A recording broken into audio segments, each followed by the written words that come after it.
Yo, a little late today. Had another pretty packed day today, but you know what time it is. No time like the present. Principles of personal management. Things which matter most must never be at the mercy of things which matter least. Goethe. Will you take just a moment and write down a short answer to the following two questions? Your answer will be important to you as you begin work on habit 3. Question 1. What one thing could you do, something you aren't doing now, that, if you did it on a regular basis, would make a tremendous positive difference in your personal life? Question 2. What one thing in your business or professional life would bring similar results? We'll come back to these answers later, but first let's put habit 3 in perspective. Habit 3 is the personal fruit, the practical fulfillment of habit 1 and 2. Habit 1 says you're the creator, you are in charge. It's based on the 4 unique human endowments of imagination, conscience, independent will, and particularly self-awareness. It empowers you to say, that's an unhealthy program I've been given from my childhood, from my social mirror. I don't like the ineffective script. I can change.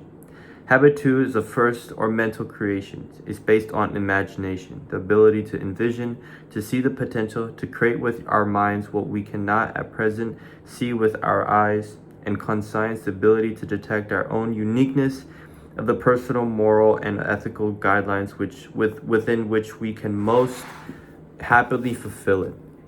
It's the deep contact with our basic paradigms and values and the vision of what we can become. Habit 3 then is the personal us, is the second creation, the physical creation. It's the fulfillment, the actualization, the natural emergence of habits 1 and 2. It's an exercise of independent will toward becoming principle-centered. It's the day in, day out, moment by moment doing it. Habit 1 or 2 are absolutely essential and prerequisite to habit 3. You can't become principle-centered without first being aware of and developing your own proactive nature. You can't become principle-centered without first of your paradigms and understanding how to shift them and align with them with principles. You can't become principle-centered without a vision of and a focus on the unique contribution that is yours to make. But with that foundation, you can become principle-centered day in and day out, moment by moment, by living habit 3, by practicing effective self-management. Management, remember, is clearly different from leadership. Leadership is primarily a high-powered right brain activity. It's more of an act. It's based on a philosophy. You have to ask the ultimate questions of life when you're dealing with personal leadership issues. But once you have dealt with those issues, once you have resolved them, you then have to manage yourself effectively to create a life congruent with your answers. The ability to manage well doesn't make much difference if you're not even in the right jungle. But if you are in the right jungle, it makes all the difference. In fact, the ability to manage well determines the quality and even the existence of the second creation. Management is the breaking down, the analysis, the sequencing, the specific application, the time-bound left brain aspect of effective self-government. My own maximum of personal effectiveness is this: manage from the left, lead from the right. The power of independent will. In addition to self-awareness, imagination, and conscience, it is the 4th human endowment, independent will, that really makes self-effective management possible. It is the ability to make decisions and choices and to act in accordance with them. It is the ability to act rather than to be acted upon, to proactively carry out the program we have developed through the other 3 endowments. The human will is an amazing thing. Time after time, it has triumphed against unbelievable odds. The Helen Kellers of this world give dramatic evidence of the value, the power of independent will. But as we examine this endowment in the context of effective self-management, we realize it's usually not the dramatic, the visible, the once in a lifetime, but up by the bootstraps effort that brings enduring success. Empowerment comes from learning how to use these great endowment in the decisions we make every day. The degree to which we have developed our independent will in our everyday lives is measured by our personal integrity. Integrity is fundamentally the value we place on ourselves. It's our ability to make and keep commitments to ourselves, to walk our talk. It's honor with self, a fundamental part of the character ethic, the essence of proactive growth. Effective management is putting first things first. While leadership decides what first things are, it is management that puts them first. Day by day, moment by moment, management is this discipline carrying it out. Discipline derives from dispel. Dispel to the philosophy, disappel to a set of principles. Disappel to set a set of values. Disappel to an overriding purpose, to a subordinate goal, or a person who represents that goal. In other words, if you're an effective manager of yourself, your discipline comes from within. It is a function of your independent will. You are a follower of your own deep values and their source. And you have the will, the integrity to subordinate your feelings, your impulses, your moods to those values. One of my favorite essays is The Common Denominator of Success, written by E. M. Gray. He spent his life researching for the one denominator that all successful people share. He found it wasn't hard work, good luck, or astute human relations, though those were all important. The one factor that seemed to transcend all the rest embodies the essence of habit 3, putting first things first. The successful person has the habit of doing the things failures don't like to do, he observed. They don't like doing them either necessarily, but their disliking is subordinate to the strength of their purpose. The orientation requires a purpose, a mission, a habit, too, clear sense of direction and value, a burning yes inside that makes it possible to say no to other things. It also requires independent will, the power to do something when you don't want to do it, to be a function of your values rather than a function of the impulse or desire of any given moment. It's the power to act with integrity to your proactive first creation.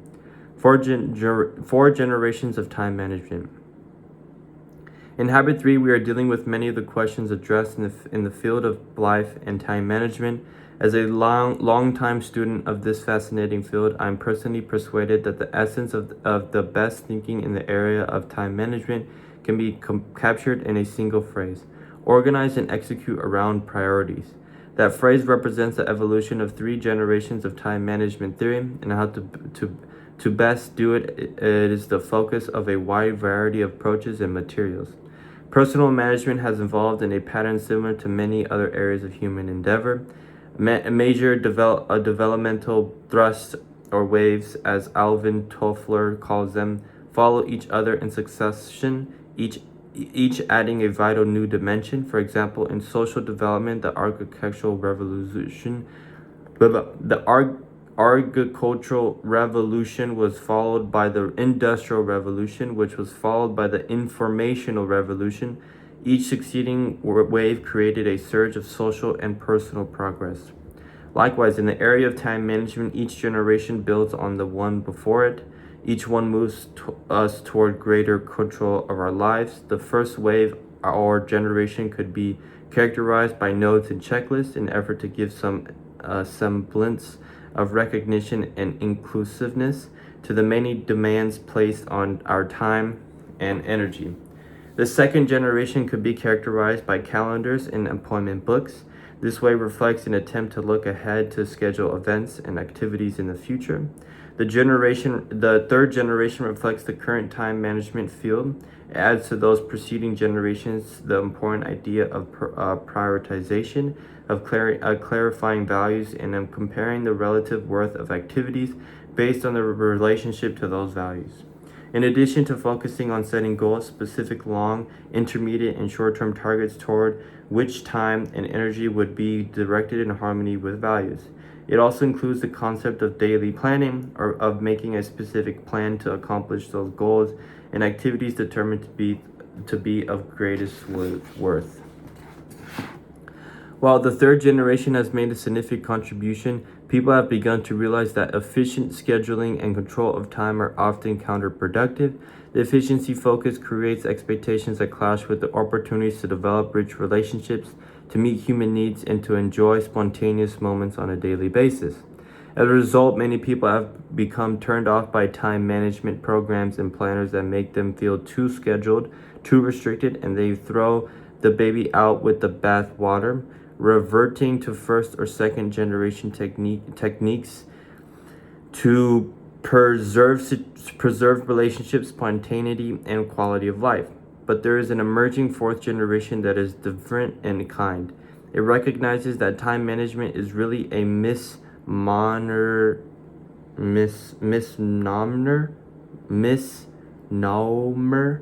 The challenge is not to manage time, but to manage ourselves. Satisfaction is a function of expectation as well as realization. And expectation and satisfaction lie in our circle of influence. Rather than focusing on things and time, fourth generation expectations focus on preserving and enhancing relationships and on accomplishing results. In short, on maintaining the P/PC balance.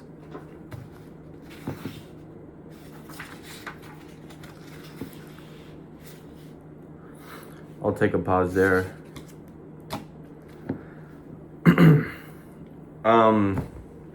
One thing, so I really like this last little bit of quote where it says that self-management is not about managing time, but to manage ourselves. I think that's a really important concept about what I really want to get into, which is the idea of being able to say no to things based on your values. Now, I know that kind of ties into habit too, but to talk more about why saying no to things on a self-management standpoint and managing yourself is very important. I don't know if you guys have heard a lot of people talk about this. I know that Tom Brady has talked about this. I know many other successful individuals talk about the ability to say no. But my dad and my father has instilled this in me since very young because of the mistakes he's made.